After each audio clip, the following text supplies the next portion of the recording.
Hello everyone, Matthew Weiss here from Bench with another AHIC Rewind, time where we can have a look back at some of the key sessions that we believe have been massively influential over the years. I'm actually going to take us back to the Global Restaurant Investment Forum in 2020, just before we all stopped travelling, and we heard from Henry Mason, the Managing Director of Trend Watching. I found this absolutely fascinating because the session really looked at consumer trends and how the consumer trends were going to affect restaurants, obviously, but hospitality as a whole, and let's face it, community. And it looked at things like the coming of robots and AI and data. But what really got me was he made reference to platforms like Fortnite and other sharing platforms, which I know my kids are completely involved in, completely immersed in. And I remember seeing Fortnite showing a concert, an event they called it, with Marshmallow, the artist. And it had something like 10 million people watching it. And I remember thinking and saying to my daughter at the time, this is genuinely the Michael Jackson moment of music. This is a changing face of what we're living in. And I think this is a fascinating session, and I'd like you all to enjoy it if you haven't seen it already. Thank you. Good morning, everyone. Good morning. Yes, there we go. Everyone's in the room. Everyone's here.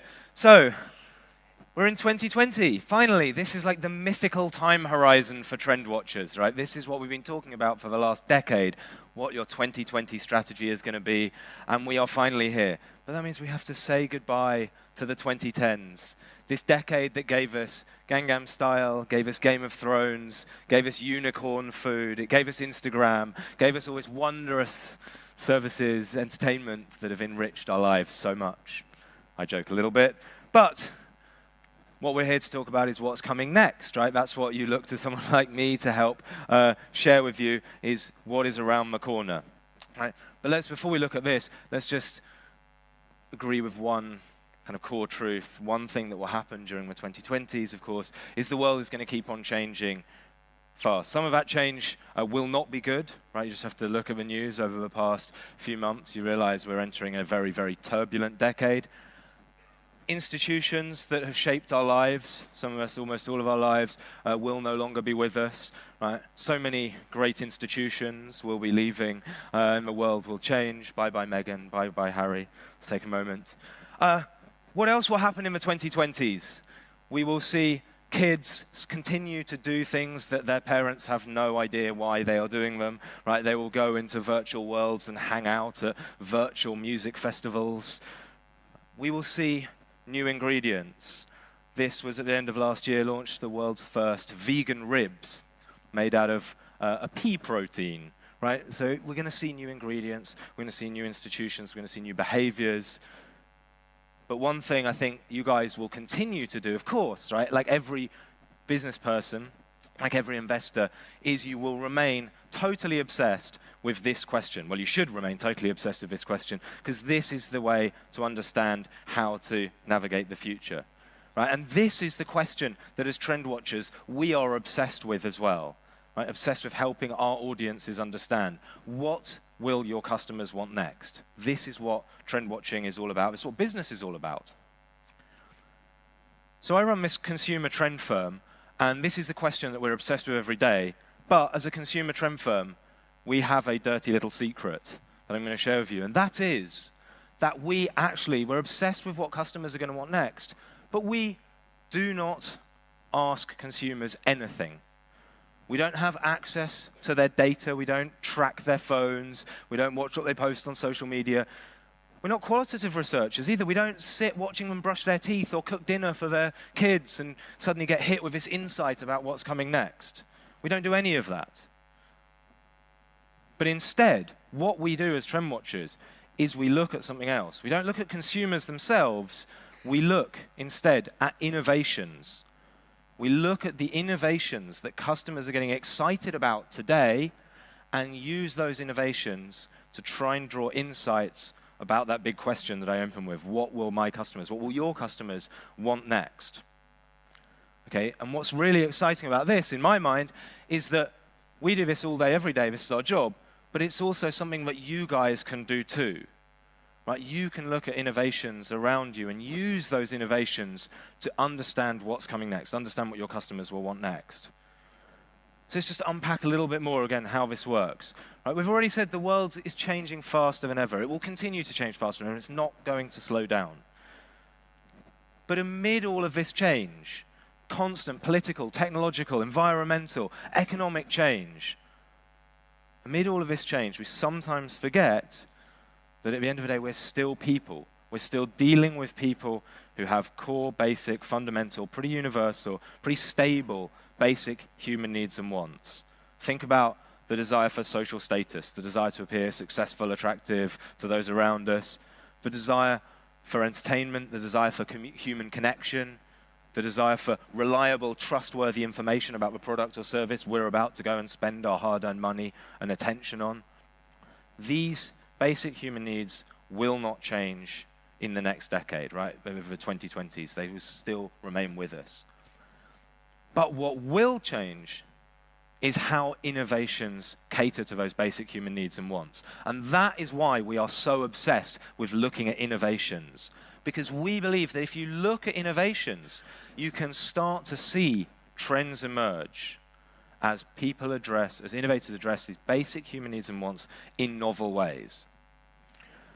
So, we wrote a whole book on this about how to spot trends. If you don't want to read the book, because I know you're all busy people, here we go, there's another trend. No one has any time. I will save you reading the 350 pages of our book that we wrote, and you just need this one slide, which says these are the 3 elements to think of when you're thinking about how to answer this big question, what will my customers want next?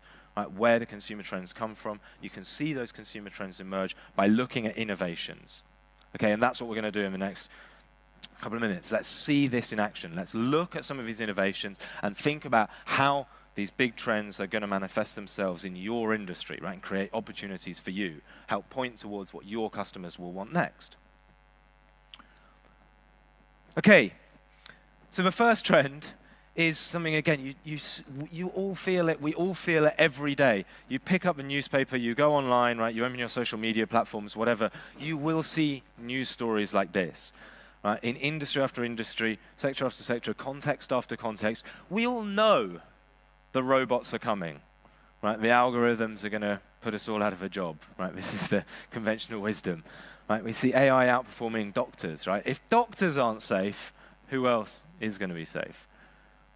And so what's happening, right, and we think it's a really interesting moment here, where you can start to see innovations, and we're looking at consumer-facing innovations, okay? Of course, there's all the back-office robots happening, but there's a really interesting strand, I think, here, that we've seen over the past kind of 12 to 18 months of businesses celebrating, if you like, their use of robots.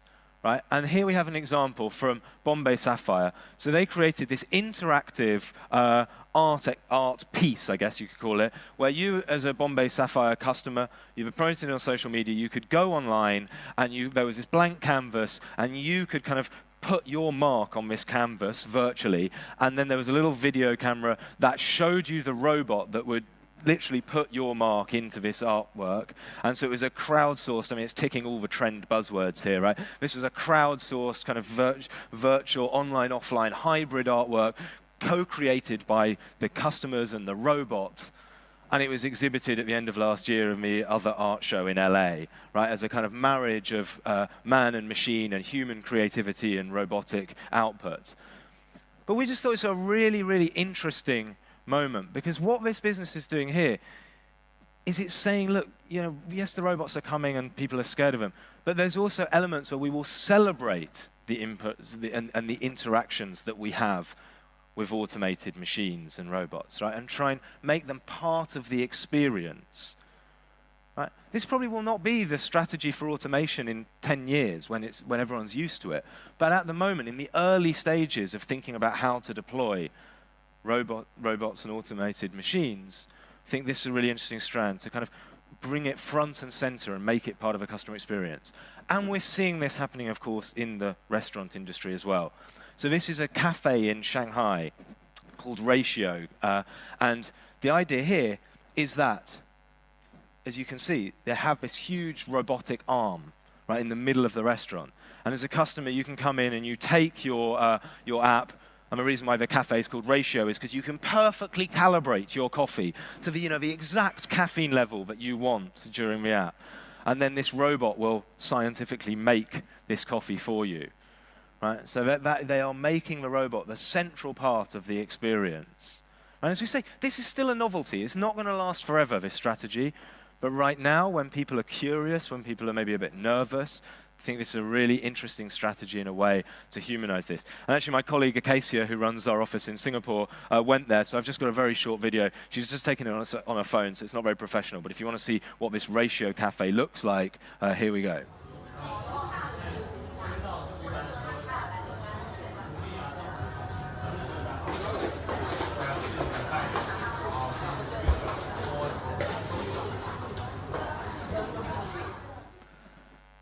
So there we have it. So the first kind of question, the first light bulb moment I would ask you guys to think about is when you're thinking about, many of you will be looking at your restaurant operations and thinking, what can we automate? What should we automate? What do we need to automate? Here's a question for you. To think about how to land this well with consumers. Having seen some of these examples, and you can go online, there are thousands more examples. How might you deploy automation in ways that people welcome, that becomes a central part of the experience, rather than scares them that we're all going to lose our jobs? Okay, sticking with technology, the next couple of examples I want to look at revolve around data. Of course they revolve around data, right? We know data is reshaping the world around us.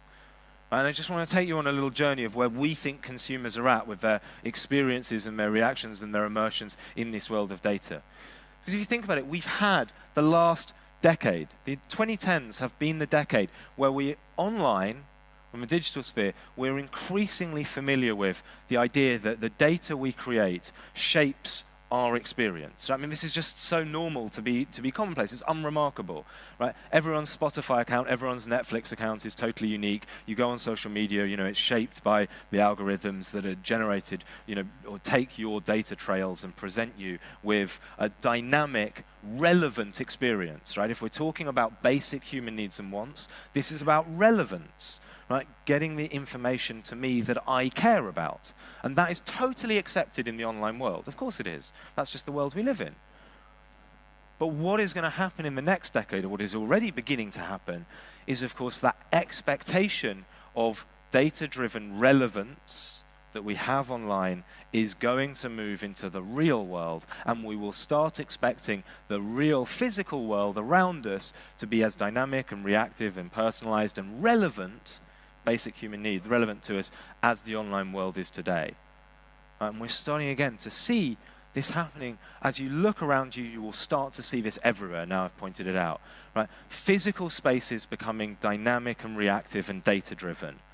So this is a mall in South Korea, right? The Hanwha Gallery in South Korea, in Seoul, South Korea, that the outside of the mall is covered in these lights that react and that respond to the pollution levels in the air, right? And they hand out masks when the pollution levels are high. They hand out masks to the shoppers that are going in. I mean, now they probably hand them out to everyone, right? Because we're all going to be wearing masks. But this was originally designed for air pollution, right? So we start to see and think about what this is going to do to customer expectations, right? When you start to see the physical environment in which we exist respond to the world around us and become more dynamic and give us information.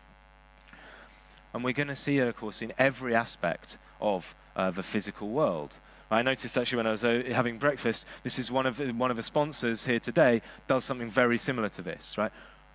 Taking computer vision and saying when we can video what's happening in the kitchen, we can monitor what's happening, and we can use image recognition to understand what's happening, and then to give the restaurant operator information about the food that they're wasting and understand that process. Again, we're witnessing this evolution from physical, the online world being smart, tailored, reactive, dynamic, and the physical world being dumb, stable, information poor, if you like, and that boundary is breaking down. Right? So again, the second thought starter I would leave you with is when you think about your physical spaces, when you can see some of these innovations coming in. I've just picked two here, one from retail and then one from your own sector. But when you look around, you will now start to see innovations all around you that speak to this shift, that speak to this idea that in the 2020s, physical spaces will become as reactive and dynamic and ultimately as relevant. That's the basic human need here, as relevant to people as their online spaces have been in the last decade. Okay, let's move away from tech for a while, right? Because we looked at a couple of data-driven trends, a couple about robotics, and let's look at a more kind of what is the lifestyle, what is the culture that we are in today, right? And many of you will feel this, right? We are in the midst of a kind of, almost an oppressive culture of constantly always on, always moving, always hustling, right? This famous, or I should have said infamous advert from this gig economy platform Fiverr, right? You can read this. You eat a coffee for lunch. You follow through on your follow through, right? Sleep deprivation is your drug of choice. This was meant to be an aspirational advert. I don't know what they were thinking, right? But this is the kind of, the world that we live in. It's relentless, right? And so if you take a step back, we are starting to see businesses engage with this and tackle this looming kind of mental health crisis, if you like, that many people are feeling under pressure in. And at the end of last year, Instagram arguably, of course, probably responsible for most of this, like burnout culture, right? But Instagram, if you look closely at this image, you will see there's something missing from here, liked by Greg, Ma, and others. What isn't there is a number, right? So Instagram are trialing removing to the outside world, removing the visible number of likes, right? You as an individual will still see how many people liked your post, but other people won't. As a response, of course, to the accusations that are being thrown at them, from all sides, that these social media platforms are, as I said, responsible for this kind of looming mental health crisis and burnout culture that so many people feel that they are in. So we're starting to see, as I say, brands and businesses, yes, the guilty parties, okay, I'm not going to celebrate Instagram too much for this, but respond to this growing sense that businesses need to help support their users, their customers, with their mental health. And again, bringing that back more to your world, not specifically the restaurant industry, but the food and beverage industry, just really struck by this campaign at the end of last year from Miller Lite, where and think about this, you've spent the last decade pushing your marketing teams to grow your social media followings, right? You can't exist if you're not on social. And here is a brand saying, we will give you a free beer if you unfollow us on social media, right? If you send us a screenshot of you unfollowing our Miller accounts, right? You can go to a bar and you can redeem this for a free beer. Because actually what we're about as a brand isn't about social media following, right? And online memes. It's about human connection. Right? So the third thought starter I would leave you with as we're thinking ahead is when can you start to see signals in the wider world around us of this trend, and can you think about how you will remind people and celebrate restaurants' power to encourage genuine moments of interpersonal connection. And the final trend I want to share with you here today, right, this will end on a big one. Right. I wish I could take credit for this tagline. I thought it was one of my colleagues. It was actually apparently a journalist at Vice, who I love this. Make the world Greta again. Of course, this has been the kind of cultural phenomenon of the last 18 months, right? Somewhat incredible that this 16-year-old girl has kind of woken us all up to the negative impacts that we knew, but helped us really confront the challenges that we face as a society. And how are businesses responding to this kind of collective awakening? Well, again, we were just so struck by last year. We're here in Amsterdam, right? KLM, of course, it's always going to be the Dutch that are going to show us the way here, right? KLM as an airline released this campaign that encouraged people to actually consider whether they should be flying, right? An airline advertising, an alternative mode of transport. And we're running a little bit over, so we won't watch the whole video because it's a couple of minutes. But look, if you go online, you can see this video of... Do we have time to watch the video? No, Do we want to watch it? Okay, it's in 2 minutes. Sorry, can we go back then? Can we watch the video? I'll wrap up the end very quickly then. Can we go back and watch the video, please?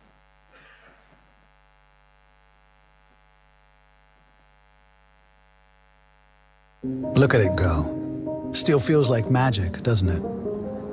Do you remember your first flight? We do. Even though it was 100 years ago.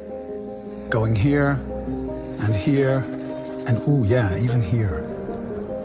People have really gotten the hang of it. It's changed our world forever. But 100 years of aviation comes with great responsibility. Because you want our children to get to know this beautiful world too, right? That's why we're working night and day to improve flying for the next 100 years. But we can only make it possible together. That's why we want to ask you something. To fly more responsibly, do you always have to meet face to face? Could you take the train instead? Could you contribute by compensating your CO2 emissions or packing light?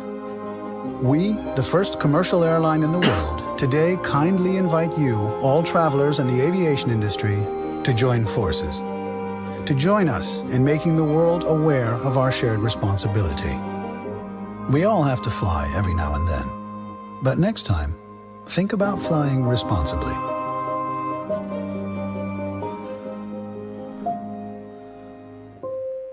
Yeah, so as I said, how incredible is that, right? We are entering a new decade and we have a company like KLM advertising, not to use its product, right? Pretty mind-blowing. I think that will be something I think you will remember for a long time.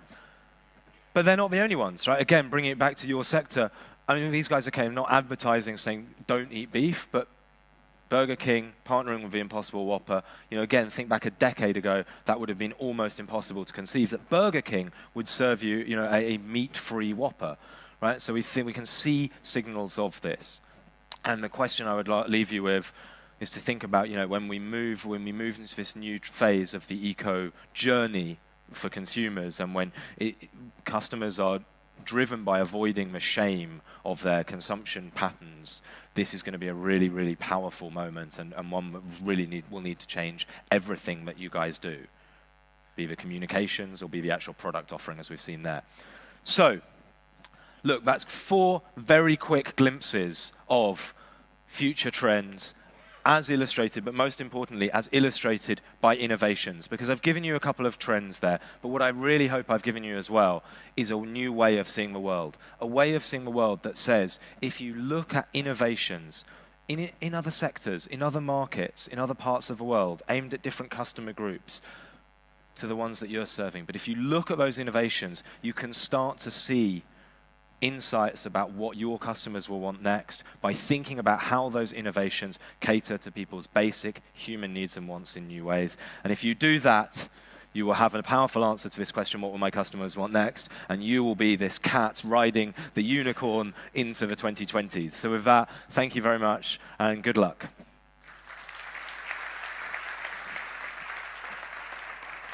Great. Thank you. Is he rushing off that quick? Guys, one joined me. Oh, sorry. Please give him a warm welcome as well. Good morning. Henry, come back on stage, please, if you don't mind. Probably be some questions out of the room. We might have a few. Thank you for your very inspiring words. And to see the trends coming up. Very cool to see. My first personal question was, Henry, when you see that campaign of KLM, what do you think personally? But to me, I like it. I can understand why they do it, but it looks a little bit hypocrite. Like, hey, but most of the people are here by flight. A train to London is more expensive still than flying there. And why do you think they did that? Well, I think if you're cynical, right, you would say they're trying to get ahead of the threats, right, the regulation.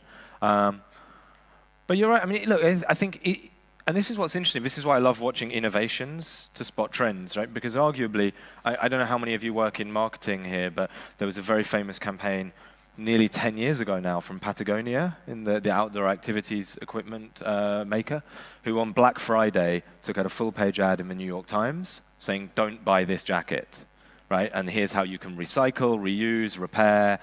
And somewhat ironically, their sales have gone up like hundreds of millions of dollars in the 10 years since they took out that advert.